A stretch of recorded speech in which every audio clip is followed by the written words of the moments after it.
मैं रवि कुमार, स्वागत है आपका रेनेश आईएएस में।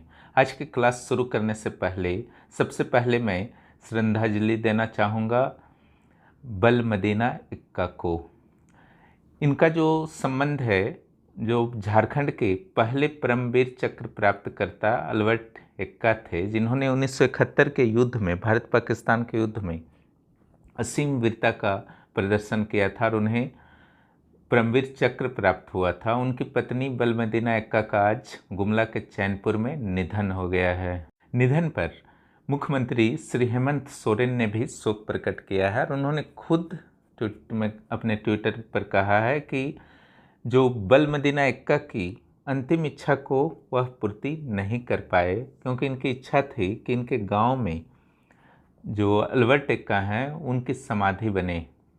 हालांकि उन्होंने वादा किया है कि उनके अंतिम इच्छा को जरूर पूरा करेंगे।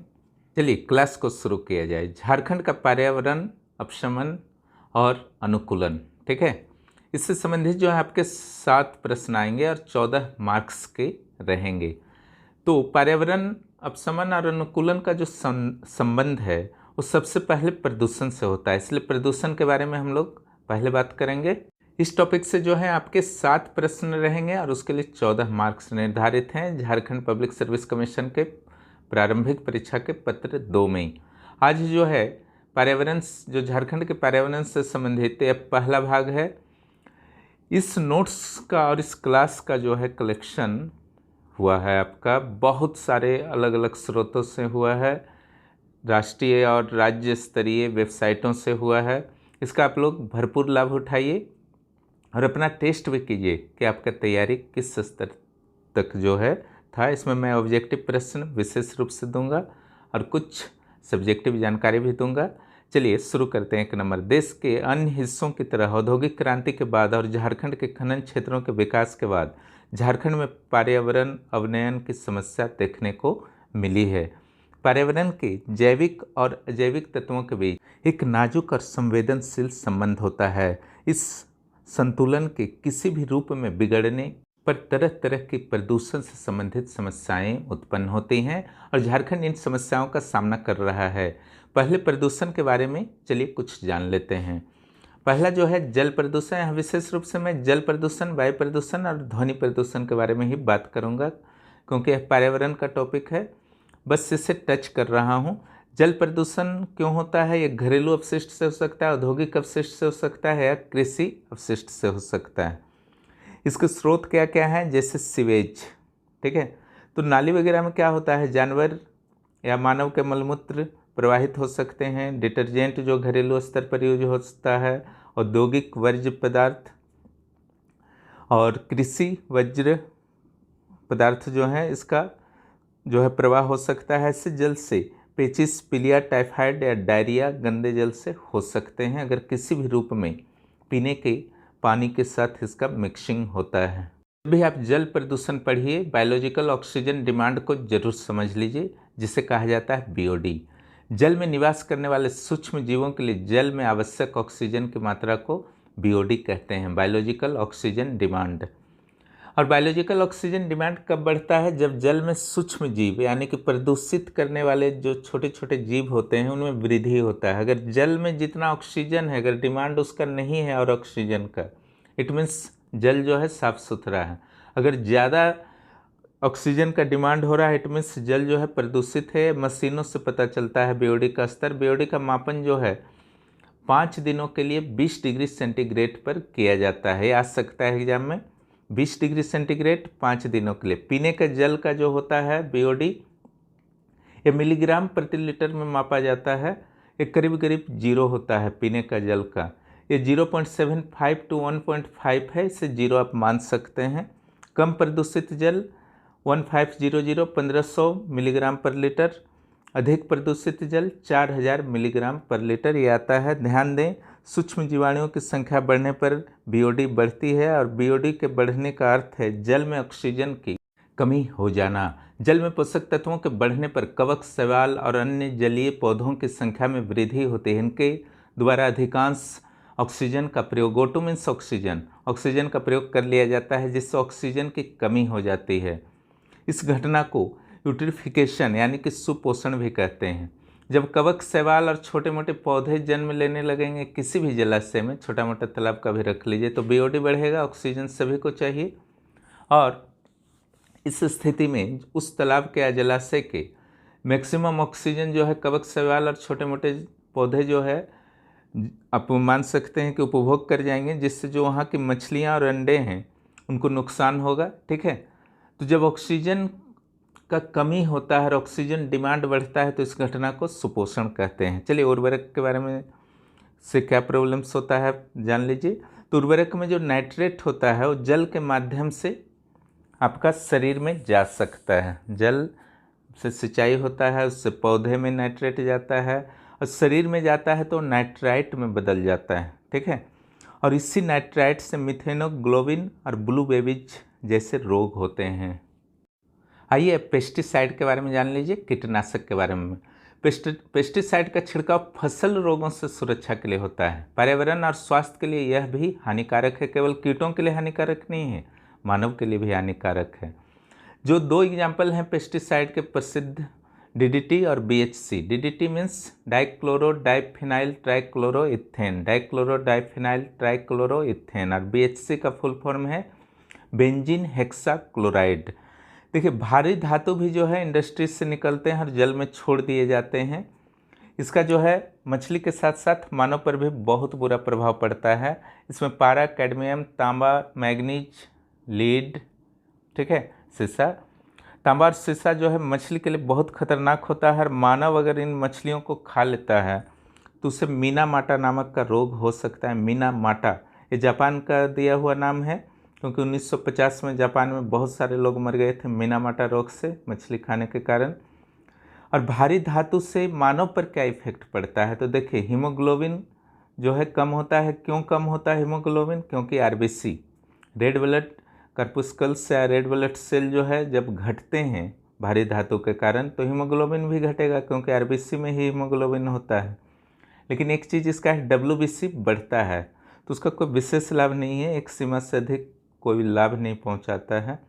तो व्हाइट ब्लड सेल्स बढ़ता है, आरबीसी घटता है और हीमोग्लोबिन घटता है भारी धातु से। चलिए वायु प्रदूषण के बारे में थोड़ा जान लीजिए। तो वायु प्रदूषण के स्रोत क्या हैं? CO2, CO, SO2। CO2 means carbon dioxide, CO carbon monoxide, SO2 means sulphur dioxide. वायु प्रदूषण में देखिए वायु में आप जानते हैं उसका अपना एक संगठन होता है, उसमें carbon dioxide, oxygen, nitrogen, organ जो भी होता है वो अपना एक फिक्स अनुपात में होता है। अगर यह अनुपात गड़बड़ाता है, यानी कि CO2 अगर 0.03% से थोड़ा ज़्यादा हो रहा या फिर ऑक्सीजन घट रहा तो ये सब जो है वायु प्रदूषण कहा जाता है। मोटर गाड़ी का धुआं में क्या क्या होता है? तो नाइट्रोजन के ऑक्साइड होते हैं, कार्बन डाइऑक्साइड होते हैं, सल्फर डाइऑक्साइड, और जो सबसे इम्पोर्टेंट है मोटर गाड़ी के धुआं में एग्जाम में अक्सर आता है कार्बन मोनोऑक्साइड, बहुत ही जहरीला होता है। विद्युत पावर प्लांट में सल्फर डाइऑक्साइड, नाइट्रोजन के ऑक्साइड और कार्बन मोनोऑक्साइड। उद्योगों के चिमनी से carbon monoxide, carbon dioxide, sulphur dioxide, SO2 means sulphur dioxide. विकिरण से एक्सरे, अल्फा रे, बीटा रे, एक्सरे, ठीक है, ये सब विकिरण से प्रदूषण हो सकता है एयर में। स्मॉग, ये एग्जाम में आपका अक्सर आता है, स्मॉग और फॉग मिलता है तो स्मॉग बनता है। ठीक है, इसमें क्या किया गया है देखिए, स्मोक का SMO ले लिया गया है और फॉग का G ले लिया गया है, तो हो गया आपका स्मॉग। ठीक है, धुआं और कुहासा मिलने से स्मॉग बनता है। आइए अब अम्ल वर्षा के बारे में थोड़ा जान लीजिए। कुछ जीवाश्म ईंधन, जैसे कुछ जीवाश्म ईंधनों के द्वारा अगर आप जलाते हैं उसको तो sulphur dioxide, sulphur trioxide SO3, chlorine gas Cl2, nitrogen के ऑक्साइड या नाइट्रस ऑक्साइड गैस, या फिर नाइट्रोजन के ट्राइऑक्साइड जिसमें ऑक्सीजन के 3 एटम्स होते हैं, आदि गैसें निकलती है। इनके द्वारा जल के साथ प्रतिक्रिया किया जाता है। जब ये गैसें निकलती हैं ना, जब आप जलाते हैं कोई भी फॉसिल फ्यूल्स को तो गैस जो है सारा सल्फर डाइऑक्साइड, कार्बन डाइऑक्साइड, ये सब जो है ऊपर जाता है। ठीक है, और वाटर के साथ रिएक्शन करता है। अगर सल्फर डाइऑक्साइड, सल्फर के कोई भी ऑक्साइड वाटर के साथ रिएक्शन करते हैं तो H2SO4 नाम का एसिड बनता है जिसको सल्फ्यूरिक एसिड कहते हैं। और नाइट्रोजन के ऑक्साइड अगर करते हैं जल के साथ अभिक्रिया तो नाइट्रिक एसिड बनता है NO3, और अगर क्लोरीन के द्वारा जो है जल के साथ ऊपर जाकर प्रतिक्रिया किया जाता है तो हाइड्रोक्लोरिक एसिड बनता है HCl। ये तीनों एसिड सबसे प्रसिद्ध है। अम्ल वर्षा में इनका कितना योगदान होता है तो सल्फ्यूरिक एसिड का जो है 60 से 70%, नाइट्रिक एसिड का 30 से 40% और हाइड्रोक्लोरिक एसिड का 10% योगदान होता है। तो सबसे ज़्यादा खतरनाक कौन हुआ? Sulphuric acid. ठीक है। मथुरा का जो आपका ऑयल रिफाइनरी है उससे जो आपका निकलता है, ऐसा नहीं कि जहाँ पर इंडस्ट्री है वहीं पर नुकसान ही पहुँचाता है, दूर में भी हवा के साथ ये गैस जो है दूर तक उड़ के चले जाते हैं और वहाँ पर वाटर के साथ रिएक्शन कर एसिड्स बना लेते हैं। जैसे मथुरा ऑयल रिफाइनरी का जो है आपका जहाँ से गैस निकलता है ताजमहल तक को नुकसान पहुँचा रहा है, कैल्शियम कार्बोनेट को तोड़ देता है। ठीक है। चलिए अगले देखा जाए, वायु प्रदूषक को निलंबित कण सस्पेंडेड पार्टिकल से आँख को प्रॉब्लम्स कर सकते हैं, श्वसन तंत्र को SPM सस्पेंडेड पार्टिकुलेट मैटर्स। ठीक है। इससे एलर्जी की समस्या देखी गई है। और क्लोरोफ्लोरोकार्बन, जानते हैं आपकी रेफ्रिजरेटर कुछ भी शीत उपकरण है उस वहाँ पर चाहे AC हो CFC का यूज होता है। फोम उद्योग में भी इसका यूज होता है। CFC का देखिए नुकसान क्या है, ये जो ओजोन परत है समताप मंडल में, ठीक है, स्ट्रेटोस्फेयर में, उसको यह तोड़ देता है। सबसे पहले 1982 में फोरमैन नाम के एक ब्रिटिश ने ओजोन स्तर में छिद्र का पता लगाया था। कहाँ लगाया था? अंटार्कटिका में। उसके बाद से बहुत बड़ा मुद्दा बन गया। इस संदर्भ में पहले ही क्लासेस हो चुके हैं, उसको आप पढ़ सकते हैं। ओजोन लेयर जो है खतरनाक परावैंगनिक किरणों से पृथ्वी के पर्यावरण की रक्षा करता है। कार्बन डाइऑक्साइड और मीथेन का जो केमिकल फार्मूला है वो CH4 है, के कारण पृथ्वी का तापमान बढ़ रहा है और इसे वैश्विक उष्णता कहते हैं। ठीक है। तापमान जो बढ़ रहा है पृथ्वी का उसे क्या कहा गया है? Global warming. इसके बारे में डिटेल चर्चा हो चुकी है पिछले क्लासेस में। इन गैसों को जिससे ग्लोबल वार्मिंग बढ़ रहा है उसे GHG हरित गृह गैस या ग्रीन हाउस गैसेस कहते हैं। ये ध्यान रखिएगा, जो आपका एक है जलवाष्प वो भी हरित गृह गैस में होता है। उसकी मात्रा भी बढ़ जाने से गर्मी जो है ग्लोबल वार्मिंग की खतरा उत्पन्न होते हैं। 3 दिसंबर 1984 को भोपाल के यूनियन कार्बाइड फैक्ट्री में मिथाइल आइसोसाइनेट गैस और फॉस्फिन गैस के रिसाव के कारण पर्यावरण प्रदूषित हो गया था। 2000 लोगों की मृत्यु हो गई थी। बहुत ही इंपॉर्टेंट प्रश्न बनता है हर परीक्षा के लिए, गैस का नाम और डेट। ये हल्की चर्चा कर ली जाए ध्वनि प्रदूषण की। HZ जहाँ जहाँ लिखा हुआ है उससे समझिएगा हर्ट्ज। ओके। मानव 20 हर्ट्ज से लेकर के 20,000 हर्ट्ज तक की ध्वनि आवृत्ति सुन सकता है। ये आवृत्ति का मात्रक होता है हर्ट्ज, आप लोग फिजिक्स में पढ़े होंगे। इंफ्रासोनिक अगर साउंड की बात की जाए तो 20 हर्ट्ज से कम होता है, जिससे कुत्ते वगैरह सुन सकते हैं। अल्ट्रासोनिक, ठीक है, 20,000 हर्ट्ज से अधिक होता है। मानव न इंफ्रासोनिक साउंड को सुन सकते हैं ना अल्ट्रासोनिक को। ध्वनि का मापन जो है डेसिबल में किया जाता है। जेट इंजन का 150 decibel, dB means decibel. Okay. Rocket का जो होता है 180 डेसिबल। बातचीत जो सामान्य रूप से करते हैं आप लोग 35 डेसिबल। फुसफुसाहट अगर हो रही है तो 15 डेसिबल। और ट्रक बस का आवाज़ जो है 80 डेसिबल है। इसी के अनुसार कुछ भी प्रश्न आता है तो अपना अंदाज लगा लीजिएगा। बेसिक्स तो हो गए, अब सीधे हम लोग प्रश्न पर आते हैं। यहाँ पर झारखंड को प्रमुखता से मैंने इनपुट किया है, इंक्लूड किया है। ठीक है। आप लोग चैनल को सब्सक्राइब कीजिए नए हैं तो, और दोस्तों को भी ज़रूर प्रोत्साहित कीजिए। आपका सहयोग अपेक्षित है और आशा है आप लोग सहयोग ज़रूर करेंगे, ताकि आप लोगों को इसी तरह से JPSC IAS एवं अन्य परीक्षाओं के लिए जो है नोट्स और क्लासेस मिलते रहे। ठीक है। और इससे जो है आपके सपने पूरे हो सकेंगे। ठीक है। क्योंकि सही दिशा में अगर तैयारी नहीं कीजिएगा तो आज के कंपटीशन युग में किसी भी परीक्षा को निकालना बहुत कठिन है, और ख़ास करके प्रीलिम्स सिविल सेवा का बहुत ही कठिन है। ठीक है। क्योंकि सबसे खतरनाक चरण इसे माना जाता है प्रीलिम्स को। चलिए पहले नंबर क्वेश्चन पर देखते हैं। किस वर्ष के बाद झारखंड की राजधानी रांची का मार्च महीना ठंड रहित हो गया? ठीक है। मार्च महीना हमेशा ठंडा लगता था, ऐसे भी वहाँ पंखा नहीं चला करता था 30-40 साल पहले रांची में, लेकिन अब स्थिति बदल गई है। ऑप्शन जो है A number 2010, B number 2007, C number 2008, D number 2012। इसका एकदम सटीक उत्तर जो होगा B 2007 में मार्च का महीना जो है ठंड रहित हो गया। अब गर्मी वहाँ भी लगने लगा बाकी शहरों की तरह। झारखंड के पर्यावरण में कार्बन डाइऑक्साइड और सल्फर डाइऑक्साइड की मात्रा वृद्धि में किस संयंत्र का विशेष योगदान है? पहला पतरातू, दूसरा बोकारो, तीसरा तेनुघाट, डी नंबर उपरोक्त में से तीनों। इसका सही उत्तर जो होगा डी, तीनों। मेरे द्वारा जो प्रश्नों का संकलन किया गया है इस टॉपिक के लिए आपको शायद ही कहीं मिले, ठीक है। और ये बहुत सारे इंपॉर्टेंट प्रश्न हैं जो अक्सर अधिकांश लोगों का ध्यान नहीं जाता है, ठीक है। ये किसी पुस्तक में नहीं मिलेंगे विशेष रूप से, जो भी आज के क्लास हैं विशेष रूप से, ठीक है।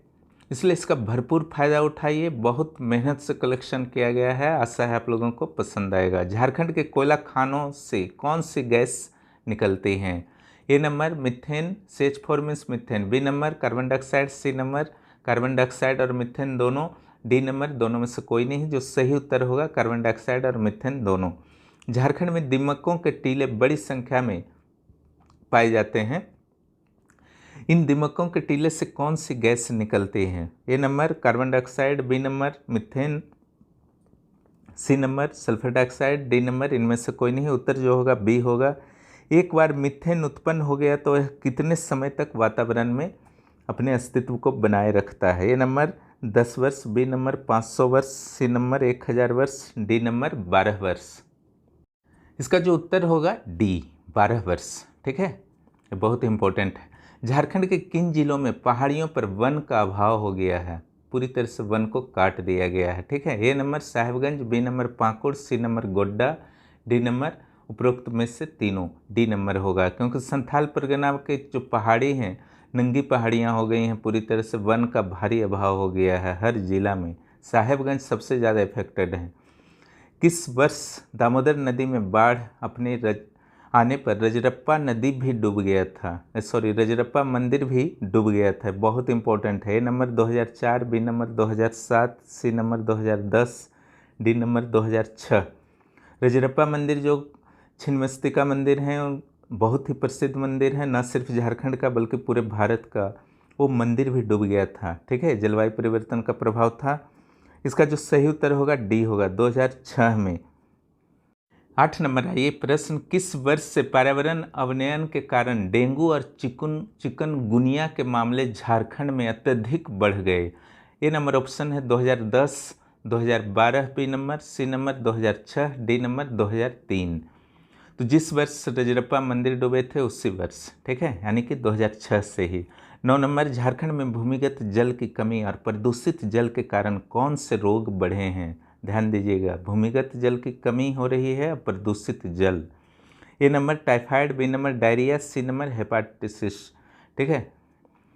तो डी नंबर जो है उपरोक्त तीनों ही सही उत्तर होगा, क्योंकि सारे गंदे जल से आपके उत्पन्न होते हैं। भूमिगत जल कम प्राप्त होने के कारण गंदा जल का यूज करना पड़ता है लोगों को। आइए क्वेश्चन नंबर 10, नाइट्रिक ऑक्साइड अगर वातावरण में 1 पार्ट पर मिलियन हो जाता है तो प्रकाश संश्लेषण की दर में कितनी कमी आ सकती है? A number 33%, B number 38%, C number 35%, D number 20%। इसका जो सही उत्तर होगा बी होगा, 38%, ठीक है।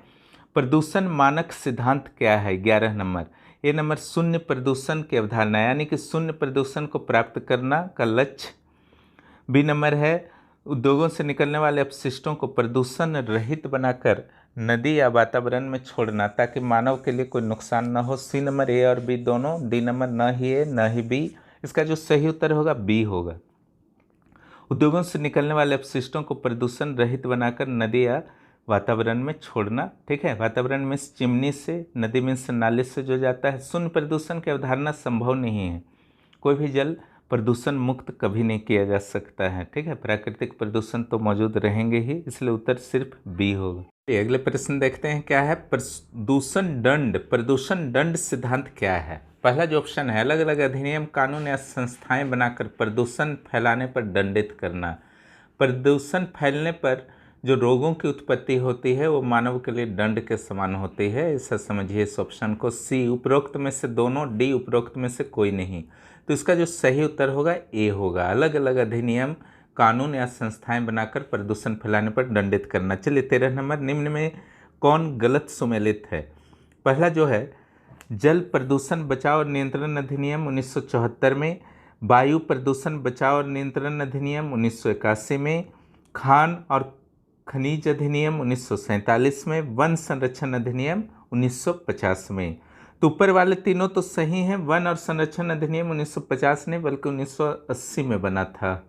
चलिए प्रश्न संख्या 14 को देखा जाए। वर्ष 2018 में लगातार 5वीं बार किस संस्था को पर्यावरण संरक्षण, सुधार और जागरूकता के क्षेत्र में कार्य करने हेतु जो है आपका पहला पुरस्कार मिला? तो ए नंबर है टाटा स्टील, बी नंबर है SAIL Bokaro, C number HEC Ranchi, D उपरोक्त में से कोई नहीं। तो इसका जो सही उत्तर होगा ए। रघुवर दास मुख्यमंत्री थे उस समय, उन्होंने टाटा स्टील को यह प्राइज दिया था।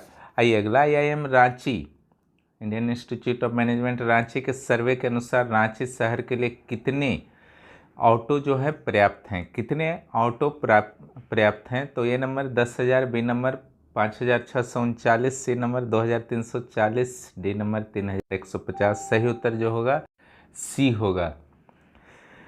और वर्तमान में रांची में लेकिन चल रहे हैं 17,340, यानी कि 15,000 ऑटो को बाहर करना होगा अगर रांची के पर्यावरण को बचाना है। आइए 16 नंबर क्वेश्चन को देखते हैं हम लोग। झारखंड प्रदूषण कंट्रोल बोर्ड JPCB, ठीक है, झारखंड पोल्यूशन कंट्रोल बोर्ड के सर्वे के अनुसार पिछले 15 वर्षों में रांची शहर का वायु प्रदूषण कितना गुना बढ़ा है? ठीक है, A number 15 Guna, B number 30 Guna, C number 20 गुना और डी नंबर 25 गुना। इसका जो सही उत्तर होगा सी, 20 गुना।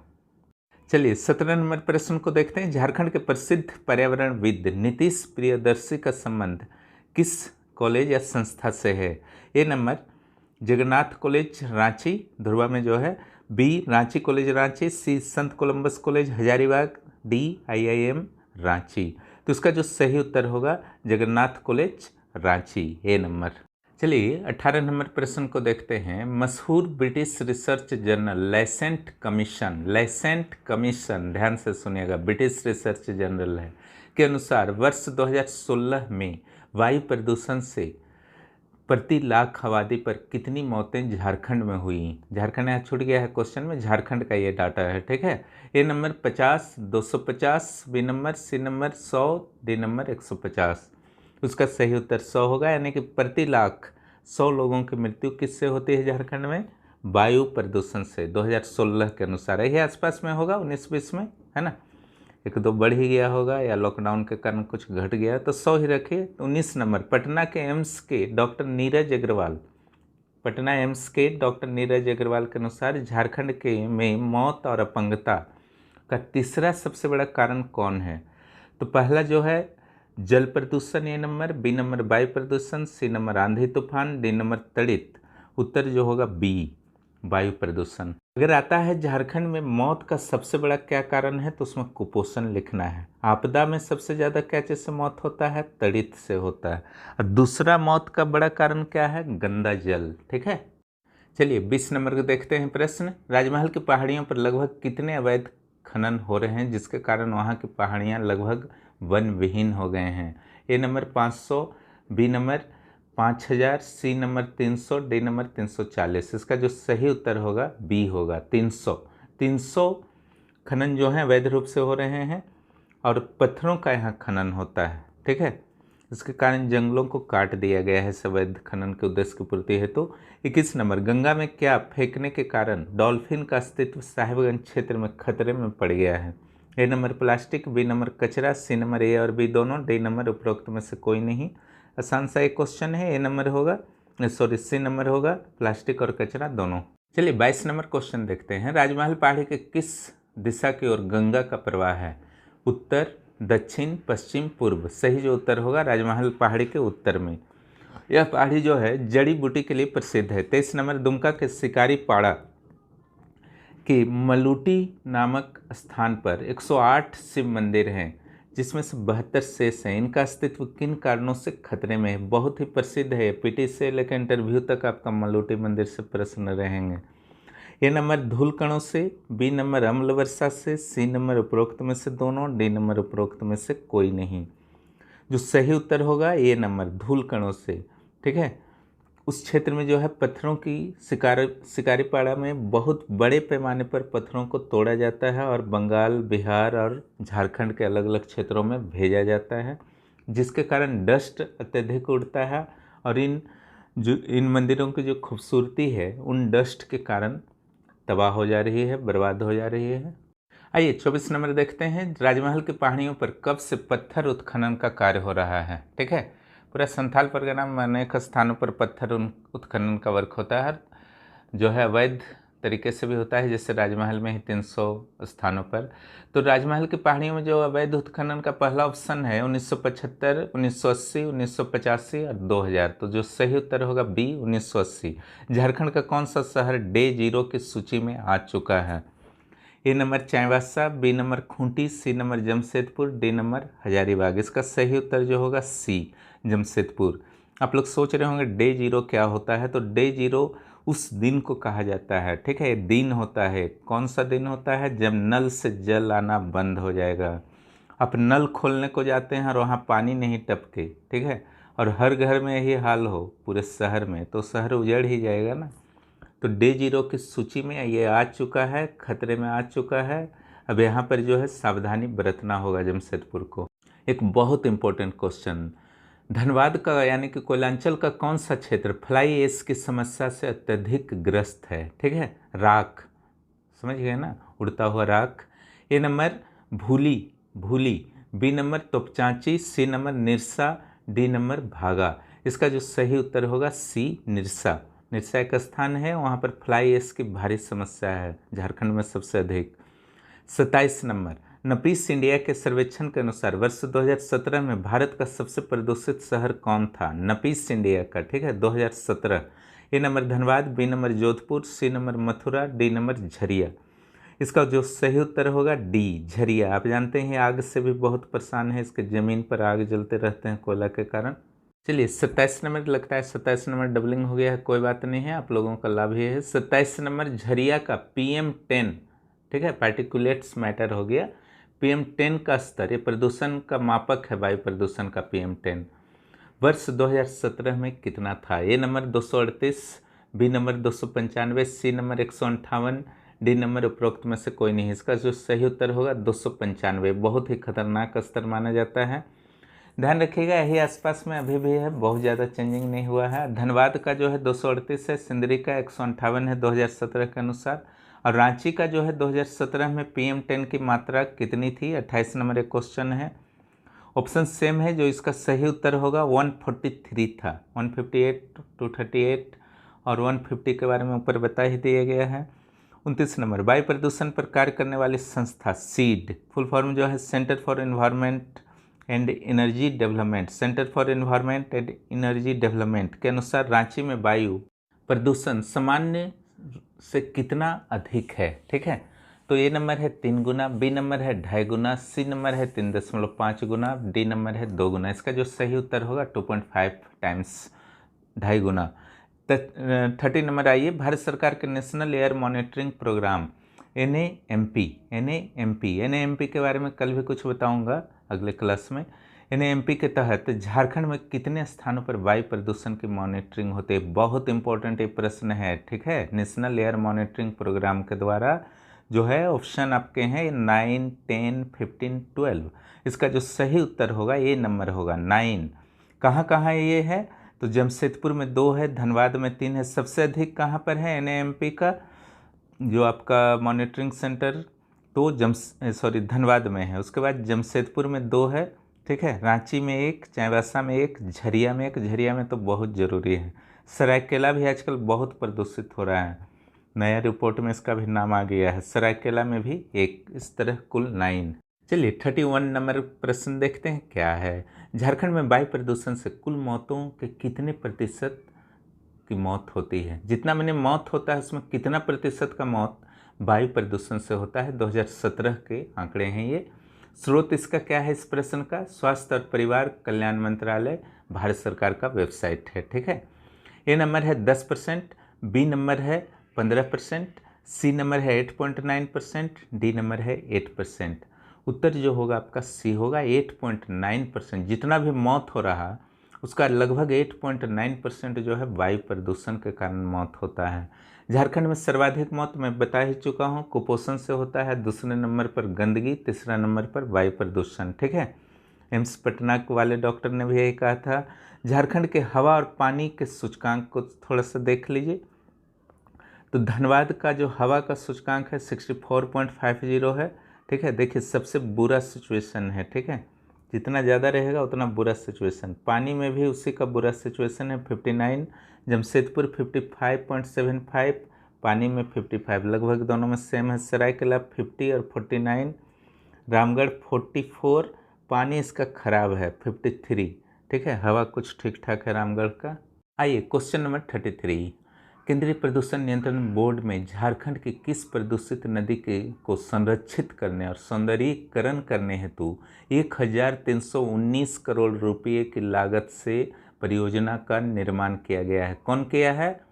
केंद्रीय प्रदूषण नियंत्रण बोर्ड द्वारा। ठीक है, इसका ऑप्शन जो है दामोदर, बी है गंगा, सी है स्वर्णरेखा, डी है उत्तर कोयल। अधिकांश के दिमाग में आपका उत्तर आ रहा होगा दामोदर, लेकिन वह गलत है। इसका सही उत्तर जो है स्वर्णरेखा।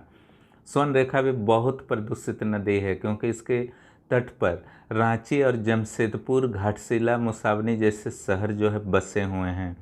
34 आ जाइए। चंद्रपुरा ताप बिजली घर में प्रतिदिन 12,000 टन कोयला का खपत होता है।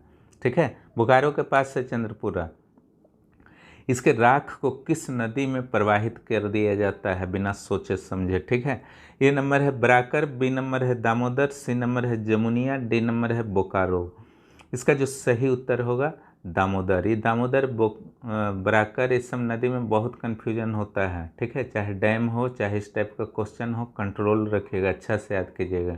खास करके दामोदर बराकर में तो ऐसा फंसिएगा कि कन्फ्यूजन में ही लगता है गलत हो जाता है उत्तर। ठीक है, आइए क्वेश्चन नंबर 35 देखते हैं हम लोग। बोकारो स्टील प्लांट का कचरा किस नदी में डाला जाता है? बोकारो स्टील प्लांट का। ठीक है, ऑप्शन मैंने वही दे दिया है, बोकारो, बराकर, दामोदर, कोई नहीं। यहाँ भी कन्फ्यूजन होगा। ठीक है, कहीं बोकारो वाला बोकारो में तो नहीं होगा, लेकिन वैसा नहीं है, ये भी दामोदर ही उत्तर होगा। ठीक है, बराकर भी नहीं होगा, तो उत्तर जो है सी होगा। यही कारण है कि दामोदर नदी के सैंपल, जब उसका पानी का सैंपल लिया जाता है तो ठोस पदार्थों की मात्रा अत्यधिक पाई जाती है। ठीक है, लीड हो गया, लोहा हो गया, निकल हो गया, जो चर्चा मैंने किया था जल प्रदूषण के दौरान। 36, दामोदर के संदर्भ में क्या सही है? इस नदी में घुलित ऑक्सीजन की मात्रा कम है, यानी कि ऑक्सीजन इसमें बहुत कम हो गया है। इस नदी में लेड, लोहा, मैग्नीज, तांबा, निकल जैसे भारी तत्व मिलते हैं। नॉर्मल सा है, मिलेगा ही। सरयू राय दामोदर नदी को प्रदूषण मुक्त करने के लिए लंबे समय तक अभियान चला चुके हैं, अभी भी चला रहे हैं। डी नंबर, रघुवर दास ने इस नदी को नमामि गंगे योजना में शामिल करने की वकालत किया था, काफ़ी प्रयास उन्होंने किया था। उनका कहना था कि जो दामोदर है लगभग जो है हुगली के पास से गिरती है, तो इसे शामिल किया जा सकता है, प्रदूषित भी है, हालांकि स्वीकार नहीं किया गया। ई नंबर, उपरोक्त में से सभी। तो ऊपर के जितने भी स्टेटमेंट थे चारों वो सही हैं। ठीक है, दामोदर के तट पर कुल कितने कोल वाशरीज हैं? A number 94, B number 15, C number 17, D number 29। इसका जो सही उत्तर होगा बी 15। ठीक है, जैसे एक संथाल में है।